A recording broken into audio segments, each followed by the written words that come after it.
अस्सलामु अलैकुम वरहमतुल्लाहि वबरकातुह। लेटेस्ट अपडेट लेकर के हाजिर हुआ हूँ। उम्मीद है बगौर समात फरमाएंगे। आप लोगों को मालूम है आज की ये मेरी करंट अफेयर पे तीसरी वीडियो है। 3 वीडियो में आसान दरस कुरान के ताल्लुक से बनाया और ये तीसरी वीडियो है करंट अफेयर के ताल्लुक से, क्योंकि आज अमेरिका और इसराइल ने मिल करके ईरान पर हमला कर दिया है और फिर ईरान ने भी जवाबी हमला किया है। अमेरिका पे तो नहीं कर सका, लेकिन अमेरिका के मिलिट्री बेस पे हमला किया है और पैगाम दिया है कि अगर तुमको नहीं मार पाए तो तुम्हारे बच्चों को तो नहीं छोड़ेंगे। अब बच्चे चिल्ला रहे हैं कि भाई हमारा क्या कसूर है, हमें क्यों मार रहे हो। लेकिन ईरान कह रहा है कि अगर तुमको बचना है तो फिर अब्बू को समझाओ कि वो जो है हम पे बमबारी बंद कर दें। अब बच्चे से मुराद कौन है? तो बच्चे से मुराद है ये हमारे बादशाह लोग। कुवैत के बादशाह हैं, बहरैन के हैं, कतर के हैं, यूएई के हैं, ओमान के हैं, सऊदी अरब के हैं, इराक के हैं, जॉर्डन के हैं। हर एक पर ईरान ने हमला किया है। यमन को छोड़ करके सब पर जो है किया है। और बहरैन पे तो बहुत बड़ा हमला हुआ है, एक सिविलियन बिल्डिंग पे ये हुआ है। और अबनाए हुरमुज को जो है उसने बंद कर दिया ईरान ने। और ईरान का जो है बड़ा एक नुकसान हुआ है कि इसराइल ने जो है एक स्कूल पर जो है हमला कर दिया। उसमें जो 80 से 85 बच्चियां जो है वो शहीद हो गई। और ईरान का एक बड़ा नुकसान हुआ है कि उनका जो है डिफेंस मिनिस्टर जो है वो शहीद हो गए। बकिया जो है अभी देखिए कि क्या होता है। तो पूरी दुनिया में पैनिक है और ख़ास तौर से ये गल्फ़ में पैनिक है। लेकिन ईरान ने पहले कह दिया था कि जो है अगर हम पे हमला हुआ तो हमारे पास ज़्यादा ऑप्शन नहीं रहेगा, तो फिर हम गेम का रूल चेंज कर देंगे और रूल के हिसाब से गेम नहीं खेलेंगे। फिर हमको जहाँ दिमाग समाएगा उधर जम बमबारी कर देंगे। तेहरान नहीं बचेगा तो कोई नहीं बचेगा, इस उसूल पे। अब इसमें यह है कि अगर जो है ईरान ने ये इसको उड़ा दिया अगर बहरी बेड़ा वगैरह को, तो फिर हो सकता है कि ये लोग जो है इसराइल वगैरह न्यूक्लियर बम की तरफ भी जा सकते हैं। और फिर उसके बाद जो है समझिए कि थर्ड वर्ल्ड वॉर शुरू ना हो जाए। फिर चाइना कूद सकता है, रशिया कूद सकता है, कुछ भी हो सकता है। तो कुछ नहीं कहा जा सकता है। और ये लग रहा है कि जंग जो है खिंचेगी। और इस तरह अगर जो है ये साल भर भी हमला करता रहे तो ईरान की रिजीम नहीं गिरने वाली है, जब तक कि जो है वो बूट को अंदर नहीं लेके उतारेगा। और वो ऐसा लग नहीं रहा। आज के हमले से जो मेरा ज़ाती तअस्सुर है, मुझे लग रहा है कि ये अमेरिका और इज़राइल का हमला एक लिहाज से फेल माना जा सकता है। उन्होंने जो है रिजीम के बड़े बड़े लीडरों को ही टारगेट किया था। अली ख़ामनी साहब के पैलेस को किया, या फिर जो मसूद पेज़ेश्कियान को। तो उसमें वही एक कामयाबी मिली है कि डिफेंस मिनिस्टर को शहीद किया है। वो भी खबर आ रही है बस। इंडिया का मीडिया जो है इसको छापा है।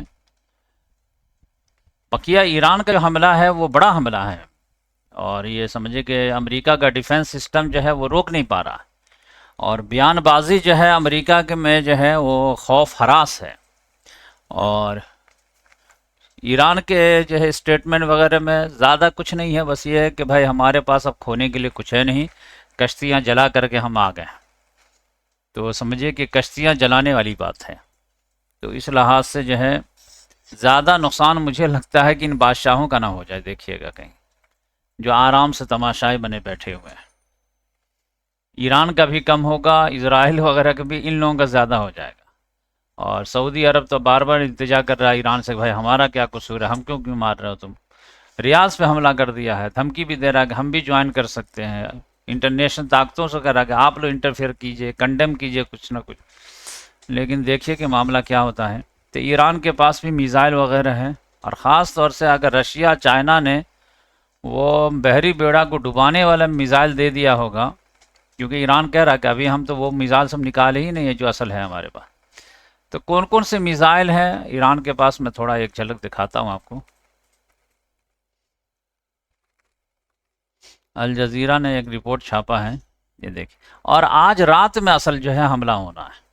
तो ये जो है सुबह में शहरी के वक्त में एक वीडियो लाऊंगा, तो फिर आपको पता चलेगा। ये सब तो पुरानी खबर है। अब मैं थोड़ा सा ये मिसाइल वगैरह दिखाता।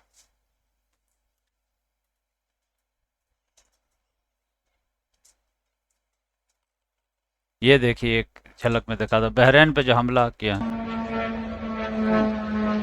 देखिए ये बहरीन पे ईरानी ड्रोन आके लगा। ये देखिए मिसाइल है ये ईरान का। शिहाब वन जो है 300 किलोमीटर तक, फतेह जो है 110 किलोमीटर तक, रात जो है 500 किलोमीटर, रात 500, ये सब जो है 500 किलोमीटर। और ये जो है यहाँ से जो इसराइल को जो टच कर रहा है वो 3 मिसाइल है, समझिए। ये समझिए कि 1400 से जो ऊपर जो है वो सब है। इमाद है, खुर्रम शहर है, गद्र है, सिजील है, सोमर है 2500। तो इससे जो है असल ये बकिया ये इसीलिए जो है इसको टारगेट कर रहा है गल्फ कंट्रीज को कि वो नज़दीक है। रशिया कतर जो है, तो ये मैं आपको बता दे रहा हूँ, if you are just join us here is what you need to know. तो ये जो है अल जज़ीरा का अभी अगर आप ज्वाइन किए हैं तो ये लेटेस्ट खबर ले लीजिए। तो मैं आपको दे देता हूँ। A US official has told that the country will continue to launch extensive strikes from air and sea at Iran. An Israeli leader says attacks are amid a removing the existential threat posted by Iran. तो कह रहा कि ये जो है continue रहेगा। Number 2, Iranian red crescent spokesperson has said at least 20 of Iran's 32 provinces have been targeted. Iran में 32 province है, उसमें से 20 प्रोविंस पे अब तक अटैक हुआ है। Number 3, the number of people kill in an Israeli strike on elementary girls school in Minab in the eastern province has been risen to 85 according to the सीमेल। तो 35 बच्चियों की जो है शहादत हो गई है, स्कूल ही पे बम्बार, बच्चों को कत्ल करने की आदत है उसकी। In an interview with NBC News, Iran's Foreign Minister Abbas Araghchi has said that Supreme Leader Ayatollah Ali Khamenei is alive, as far as I know. उनका वो बच गए हैं, वो वहाँ पे थे ही नहीं। The Israeli military says it has issued an air raid alert across several areas of countries following detection of missile launch from Iran. वो लोग भी खौफ हरास में। Iran has also targeted US assets across the Gulf Arab states, with attacks report on bases hosting the US troops across the region, with explosion and missile interception report in Qatar, UAE, Bahrain, Jordan, Saudi Arab, Kuwait। Yemen को छोड़ करके सब पे ही मार दिया। तो ये मैं सोचा कि जो है आपको लेटेस्ट अपडेट दे दूं, और फिर जो है आज रात में समझिए कि असल दमादम मस्त कलंदर होना है। अब देखिए कि क्या होता है। ईरान बेचारा तनहा है। अब आज रात में जो है यमन भी जो है हौसी लोग भी ज्वाइन करने वाले हैं, और फिर मामला आगे बढ़ेगा तो फिर लेबनान भी ज्वाइन करेगा। और देखिए इसी तरह जंग फैलती है तो ये लंबी जंग चलेगी। इसीलिए मैं आज जो है आसान दर्स कुरान भी जारी रखा कि ये जंग शुरू करना तो आसान है, उसको बंद करना मुश्किल है। तो देखिए अब क्या होता है। तो लेटेस्ट अपडेट मैं सोचा कि आप लोग शेयर कर दूं, फिर मिलेंगे इंशाल्लाह नेक्स्ट वीडियो में। जज़ाक।